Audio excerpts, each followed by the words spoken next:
What if I told you that even the most empathetic and caring souls like INFJs have their share of weaknesses? Get ready for an eye-opening adventure as we delve deep into the enigmatic world of INFJs and uncover their top 6 vulnerabilities. From perfectionism to avoiding conflict, we'll explore the challenges that make these individuals so wonderfully complex. So if you're ready to gain a whole new perspective on INFJs and celebrate the beauty of their flaws, hit that subscribe button and join me on this captivating journey of discovery. The first one on our journey is perfectionism. You see, INFJs have this inner desire to be the best at what they do, and they set really high standards for themselves. It's like they're constantly striving for excellence in everything they undertake. Now, while it's great to have ambitions, this perfectionism can be a double-edged sword. When they don't meet those sky-high expectations, they can be really hard on themselves, feeling like they're not good enough or that they failed in some way. Imagine you're trying to draw a beautiful picture, and you want every single line to be perfect, but no matter how hard you try, there's always a tiny flaw. For an INFJ, that tiny flaw might feel like a big deal, and it can lead to self-criticism and a sense of inadequacy.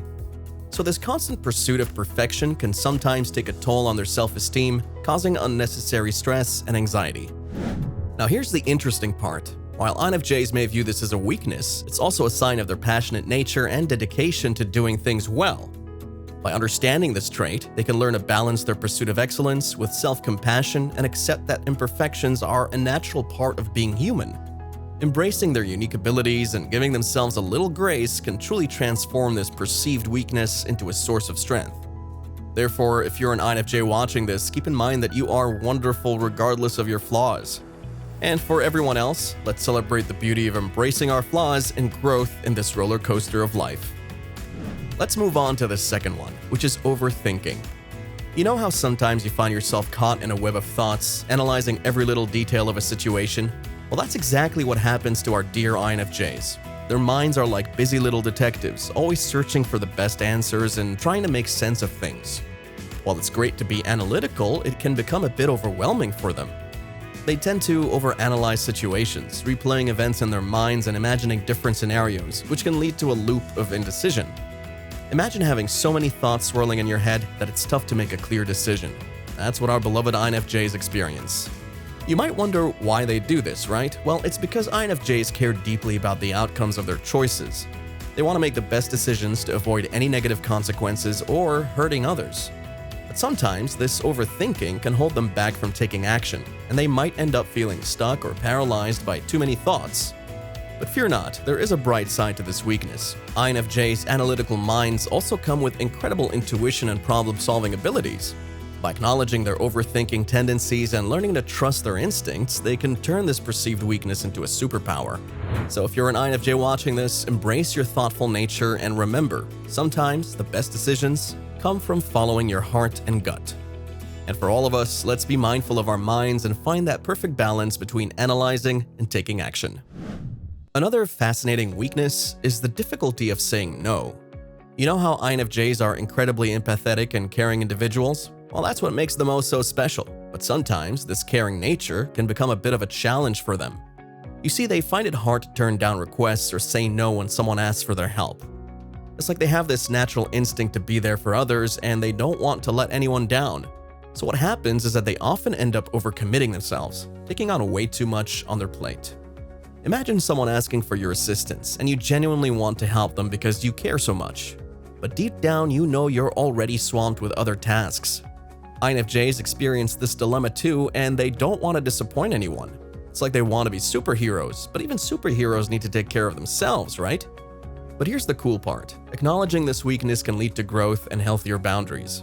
By learning to set limits and prioritizing their own well-being, INFJs can strike a balance between supporting others and taking care of themselves. It's like discovering their own superhero cape where they can still be there for people without feeling overwhelmed.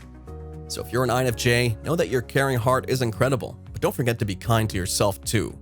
And for the rest of us, let's remember that saying no sometimes doesn't make us any less amazing. The next weakness of INFJs on our list is sensitivity to criticism. Have you ever wondered why some INFJs have such a sensitive reaction to criticism? They possess this incredible ability to deeply understand others and feel emotions on a profound level.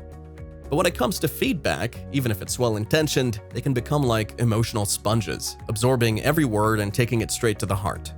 Now, for all you lovely INFJs out there, this might sound familiar. You know how sometimes you receive criticism and it stings deep within, making you feel hurt and overwhelmed?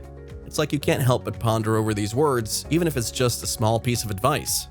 But fear not, because this sensitivity also comes with its own beautiful gift. Imagine having emotional armor, a way to protect your heart while still staying open to growth and learning. Acknowledging your sensitivity to criticism doesn't mean you're weak. It means you have this incredible capacity to empathize and connect with others on a soulful level. By embracing your uniqueness and understanding that you're not defined by every single piece of feedback, you can become even stronger. So whether you're an INFJ or part of our fantastic audience, let's remember to accept constructive feedback with kindness and understanding. The fifth one on our list is avoiding conflict. Imagine you're in a group and there's a disagreement brewing between two people. You know that speaking up might help resolve the issue, but you're afraid of causing tension or hurting someone's feelings. Well, that's a lot like how INFJs feel about conflict. They value harmony and want to keep the peace, so they often avoid confrontation to maintain that sense of balance. But here's the thing. This desire for harmony can sometimes lead to unresolved issues simmering beneath the surface. Picture this small example. You're working on a project with a friend, and you don't agree on a crucial decision. Instead of voicing your concerns, you stay silent to avoid conflict. Over time, this avoidance may lead to internal stress as you grapple with unexpressed thoughts and emotions. For INFJs, the fear of disrupting the peace can become overwhelming, and they might find themselves putting their own needs aside to keep everyone else happy. But here's the cool part. Embracing healthy conflict can actually lead to stronger relationships and personal growth. By learning to communicate their feelings and opinions in a respectful way, INFJs can address issues head-on and create more authentic connections. It's like finding a magical balance between harmony and assertiveness, where they can stand up for themselves without causing unnecessary strife. So whether you're an INFJ navigating the delicate dance of conflict or part of our incredible audience, remember that it's okay to express your thoughts and feelings. Conflict doesn't always have to be negative. It can be an opportunity for growth and understanding. Last but not least on our list is self-isolation. You know that feeling when you've had a long, tiring day and all you want to do is retreat to your cozy space to recharge? Well, that's exactly what INFJs do too. They sometimes need some alone time to reflect, process their thoughts, and regain their energy.